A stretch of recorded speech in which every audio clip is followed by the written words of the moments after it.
There may be a game released almost every single week, but there are plenty more who don't make the cut. Some of them are rubbish, some of them fail to meet deadlines, and some of them are tragically killed off before gamers get a chance to experience them. Here are 5 such games, which you'll never ever get a chance to play. Ever.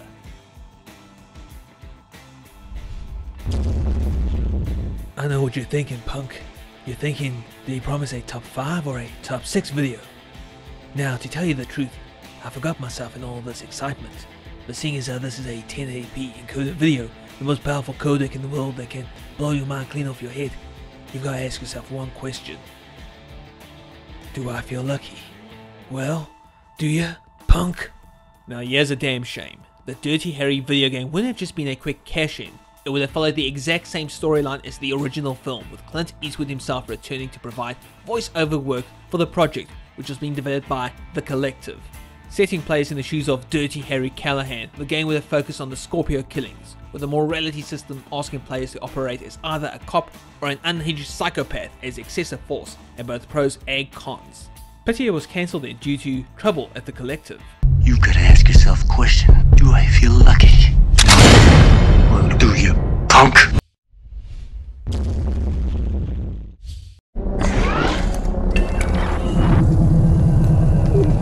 Cargo lane cleared for descent to level 1313. Catch a deep breath. It'll be the last fresh air you'll get for a while.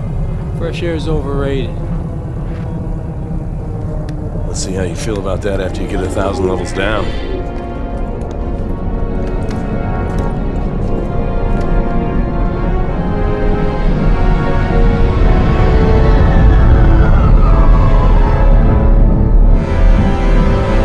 I don't think I'll ever tire of playing a Star Wars game.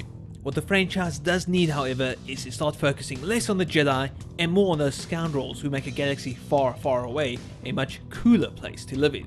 And that's what Star Wars 1313 almost was.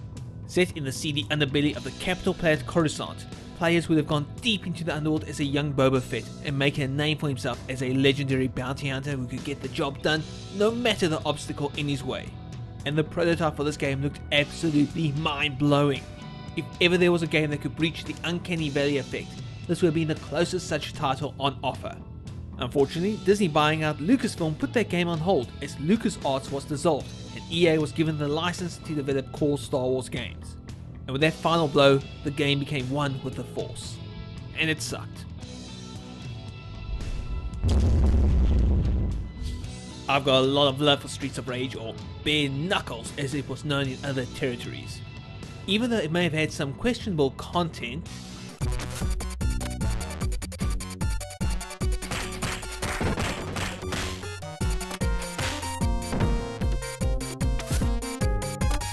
it was still damn good fun and polished over 3 magnificent games. The home of Crackdown Ruffian Games, who were at one point developing a new version of that iconic brawler. More dimensions, more destructible environments, and more brutal action would have been present, with players working their way through various gangs and using all manner of techniques to dish out some retribution. The project was eventually cancelled, however, along with my dreams of once again kicking ass as a kangaroo.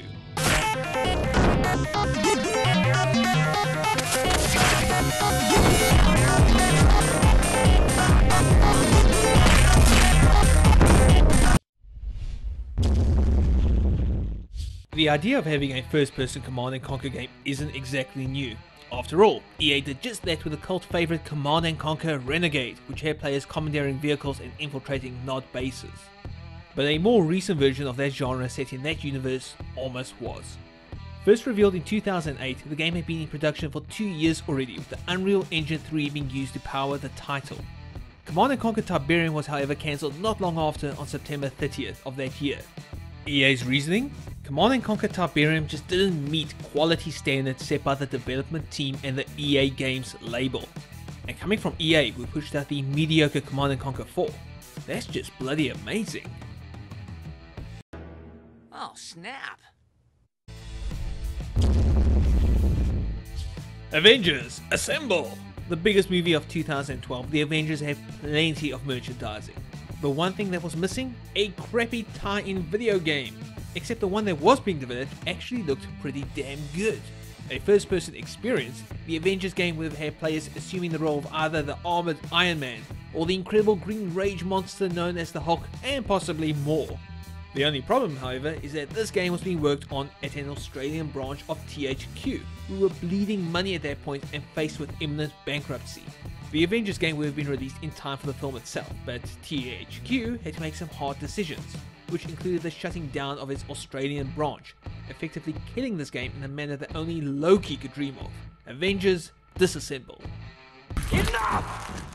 You are all of you beneath me. I am a god, you dull creature, and I will not be bullied by that.